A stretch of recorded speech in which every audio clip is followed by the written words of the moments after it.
আসসালামু আলাইকুম এভরিওয়ান। আমি আজকে রান্না করব গরুর মাংস। তার জন্য আমি প্রথমে তেলকে গরম করে নিয়েছি আর এর মধ্যে দালচিনি, এলাচ, জিরা, তেজপাতা দিয়ে দিয়েছি। আর এরপর নিয়েছি পেঁয়াজ কুচি, মরিচ কুচি। এখন এই সবগুলোকে খুব ভালোভাবে ভেজে নিব আমি।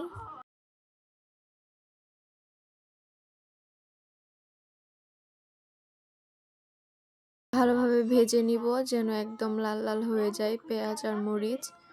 খুব ভালোভাবে ভেজে নিতে হবে, নয়তো কিন্তু এটাকে কাঁচা কাঁচা লাগবে খেতে।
হালকা ভাজা হয়ে গেলে আমি এর ভিতরে দিয়ে দিব লবণ।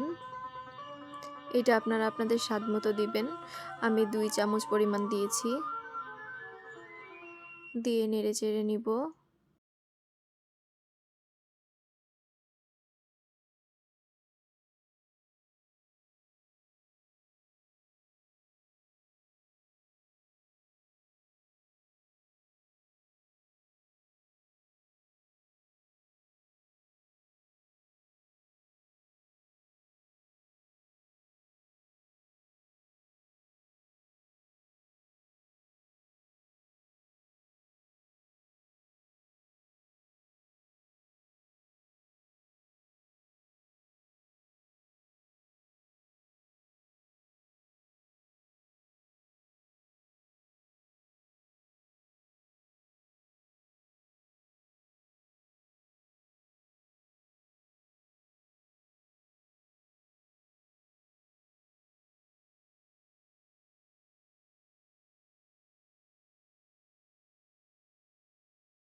এরপর দিয়ে দিব মরিচের গুঁড়া।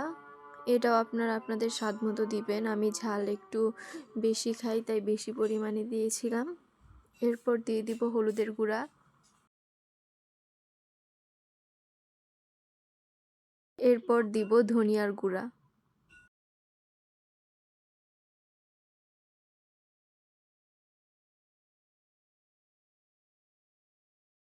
মশলাগুলোকে পেঁয়াজ মরিচের সাথে খুব ভালোভাবে নেড়েচেড়ে নিতে হবে।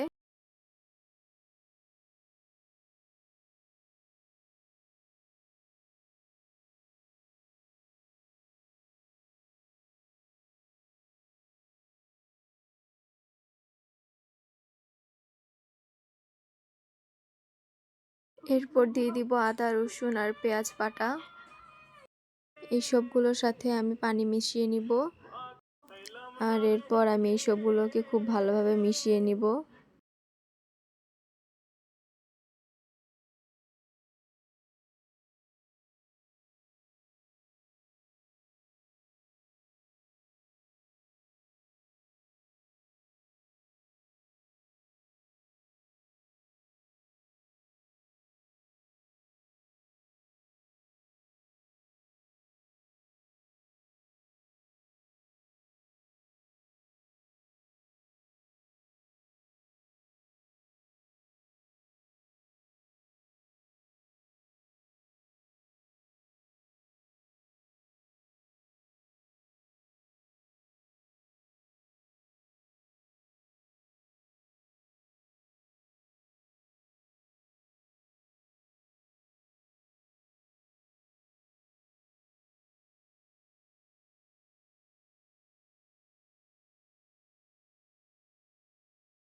মশলাকে ভালোভাবে নেড়ে চেড়ে আমি ঢাকনা দিয়ে দিব কিছুক্ষণের জন্য। আর এরপর ঢাকনা সরিয়ে আমি দেখব যে মশলাটা ভালোভাবে ভাজা হয়েছে কিনা।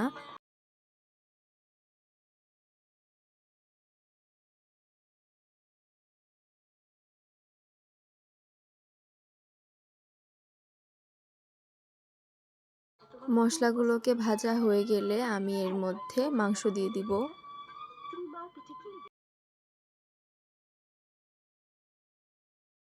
আর মাংসগুলোকে খুব ভালোভাবে মশলার সাথে মিশিয়ে নিতে হবে।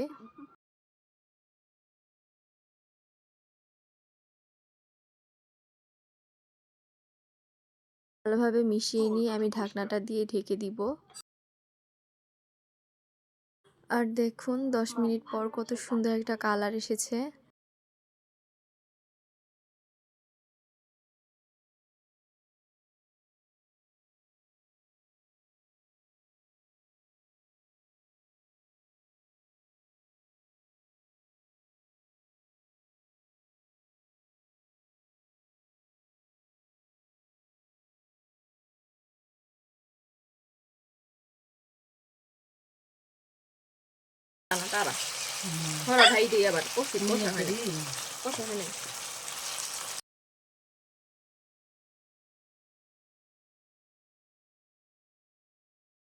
ভালোভাবে নেড়েচেড়ে আমি আবার ঢেকে দিব। কিছুক্ষণ পর আমি আবার ঢাকনাটি সরিয়ে ভালোভাবে নেড়ে পানি দিয়ে নিব। আপনারা পরিমাণ মতো দিয়ে দিবেন, কে কতটুকু গ্রেভি পছন্দ করেন সেই হিসেবে দিয়ে দিবেন।